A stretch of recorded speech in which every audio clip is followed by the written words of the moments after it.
Olá, senhoras e senhores. Sou o professor Dimas, professor de História do ESAG Vestibulares. Vamos trabalhar nessa videoaula a Revolução Industrial. Um importante processo que é marcado pela substituição da energia física, no caso, energia física que pode ser tanto dos animais quanto dos homens, pela energia mecânica.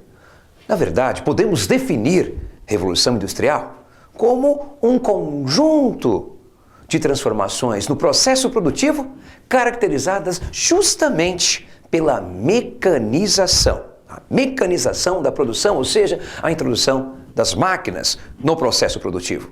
Agora, onde tudo isto começou? Foi na Inglaterra, em 1760, século XVIII. Estamos falando da primeira Revolução Industrial. Ora, por que causa, motivo, razão ou circunstância? Já questionava o grande professor Girafales, a Revolução Industrial teve como berço a Inglaterra. Acompanhe comigo os fatores do pioneirismo inglês na mecanização da produção.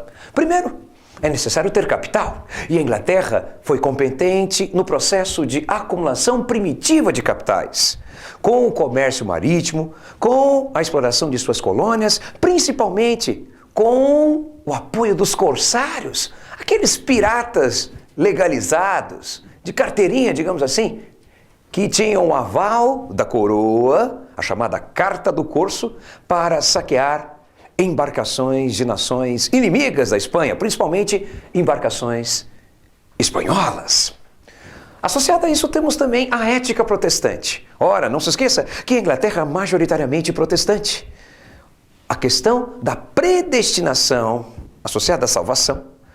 Ora, e um dos indícios da escolha divina para a salvação, segundo os calvinistas, os puritanos, enfim, os protestantes, é a acumulação de riquezas, o espírito de poupança, o espírito de economia.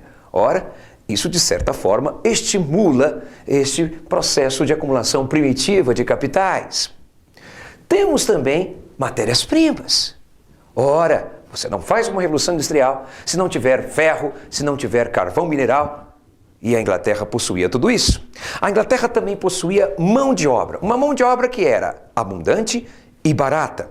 A origem dessa mão de obra, principalmente, da política de cercamentos, implementada a partir do governo da Rainha Elizabeth, da dinastia Tudor.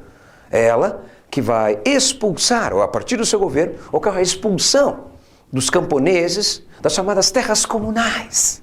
Isso mesmo. Os representantes da coroa vão chegar para os camponeses e vão solicitar: "Hey, camponês, give me a paper, please." A paper. O camponês vai dizer: "Mas peraí, eu vivo aqui com a minha família há muito tempo, meus antepassados, meu pai, meu avô, meu bisavô, ninguém pediu papel algum. Mas agora o governo quer. Você tem o título de propriedade ou não tem? Ou não tem? Tem ou não tem? Give me a paper, please." O camponês então diz: "Don't you have a paper, man? Don't you have a paper?" Ora, então, get out, irmão. Get out, brother. É isso que vai acontecer. Eles serão expulsos da terra. Essas terras serão, digamos, repassadas para a burguesia, para a nobreza progressista. E o que eles vão fazer? Vão cercar essas terras, por isso cercamentos ou enclosures, e vão criar ovelhas. Vão fornecer matéria-prima, a lã, para as manufaturas têxteis das cidades. Essas manufaturas depois serão substituídas pelas indústrias. Então, esses camponeses expulsos da terra vão para as cidades trabalhar nas fábricas, recebendo um salário miserável.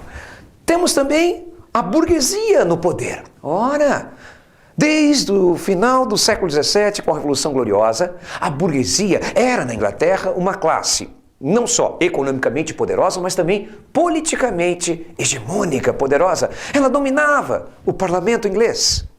E, desde a Revolução Gloriosa, a Inglaterra não tinha mais uma monarquia absolutista, e sim uma monarquia parlamentarista.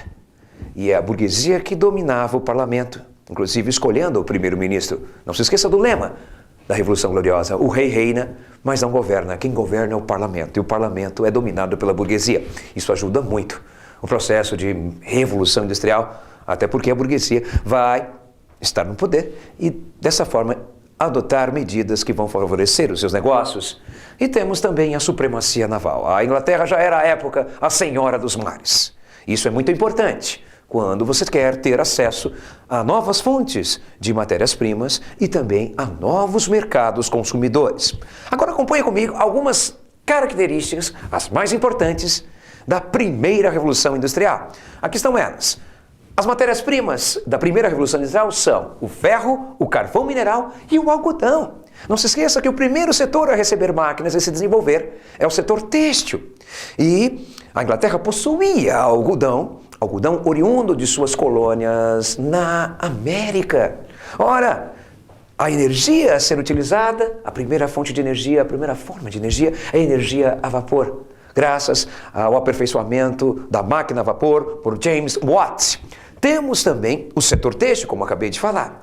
As primeiras inovações tecnológicas associadas à mecanização da produção surgem nesse setor, como, por exemplo, a máquina de fiar, inventada pelo inglês James Hargreaves. Temos também o tear mecânico, desenvolvido por Edmund Cartwright. Ok, alright?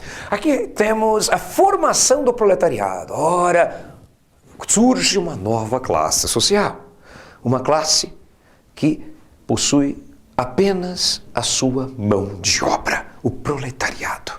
O proletariado, a classe operária, foi separada, alijada dos meios de produção. O operário não tem a matéria-prima, não tem as ferramentas, não tem a máquina, não tem a oficina, ele não tem nada. Aliás, só lhe resta uma coisa, a força de trabalho, que ele se vê obrigado a vender, muitas vezes por um valor irrisório, para poder sobreviver. Vai vender, obviamente, para aquele que detém a propriedade disso tudo, o burguês. É o que nós chamamos de separação entre capital e trabalho. Uma classe trabalhadora que vai ser muito, mas muito explorada. É o capitalismo selvagem, longas jornadas de trabalho, salários baixos e a exploração do trabalho, da mão de obra infantil e feminina. Por quê? A predileção pela mão de obra infantil e feminina é mais barato, o salário é menor, é mais fácil de ser controlada e, infelizmente, naquelas primeiras máquinas, as máquinas de fiar, era comum os fios embaraçarem. Então, quem é que tem o tamanho ideal para ir até as entranhas da máquina e que com mãos e dedos delicados pode desembaraçar os fios? A criança. E infelizmente é nesse momento que a máquina volta a funcionar, de repente, e acaba causando acidente. No caso, a criança vai ter um dedo decepado, a mãe não, ainda não, né? A mão e o braço. Vários, mas muitas crianças mutiladas nessa época. A divisão do trabalho é outra característica importante. Há cada vez mais uma divisão, uma especialização ao longo do processo produtivo. O trabalhador vai realizar apenas uma determinada fase do processo produtivo. Ele vai se especializar naquela fase, diferentemente do que acontecia antes da Revolução Industrial. No artesanato, o artesão realizava todas as fases do processo produtivo. Agora não.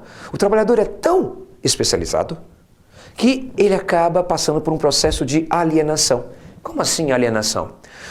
Ao presenciar o produto final da fábrica, o operário muitas vezes não se identifica com esse produto final. Ele não consegue perceber como a sua participação ao longo do processo produtivo resultou naquele produto.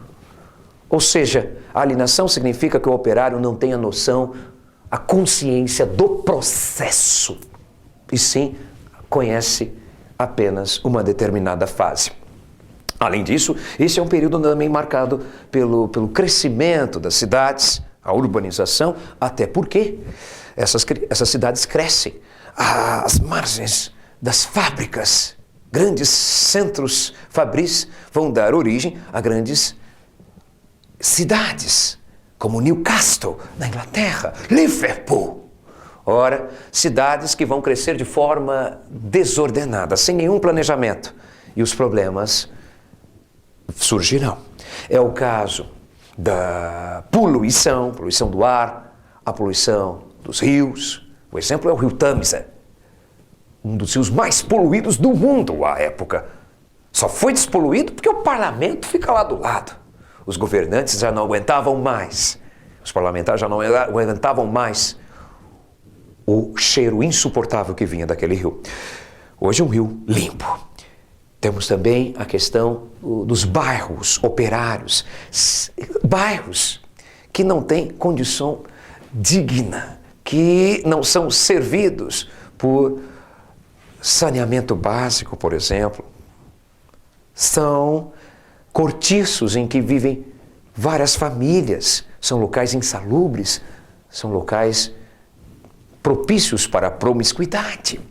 E temos também a violência urbana. Não há emprego para todos, não há.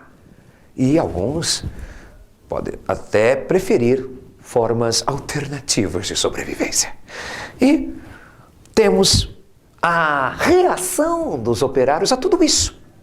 Dois movimentos importantes. Um, histórico, porque é o pioneiro, é espontâneo, não é muito organizado, mas entra para a história por ser o primeiro. A primeira reação dos trabalhadores aos baixos salários, às longas jornadas de trabalho e também ao desemprego. Porque não se esqueçam, a partir do momento que acontece um aperfeiçoamento das máquinas, cada vez mais o homem é substituído pela máquina no processo produtivo. Ora, como uma reação a tudo isso, temos o movimento dos quebradores de máquinas, o ludismo. Mas este movimento vai ser duramente reprimido pelas autoridades. Inclusive, o líder Ned Ludd será condenado à pena capital, será executado. Um outro movimento, este movimento reformista político dos trabalhadores britânicos, que prefere a via pacífica, é o cartismo. Recebe esse nome porque o seu líder, William Lovett, vai encaminhar ao parlamento, às autoridades, um documento importantíssimo, chamado Carta do Povo, por isso o cartismo. Essa Carta do Povo continha uma série de reivindicações dos trabalhadores, como, por exemplo, melhores condições de trabalho, redução da jornada de trabalho, melhores salários e direito à participação política, direito dos operários escolherem seus representantes para o parlamento. Essa foi a Revolução Industrial. Espero que possa ajudá-lo. Todos, ok? É isso aí.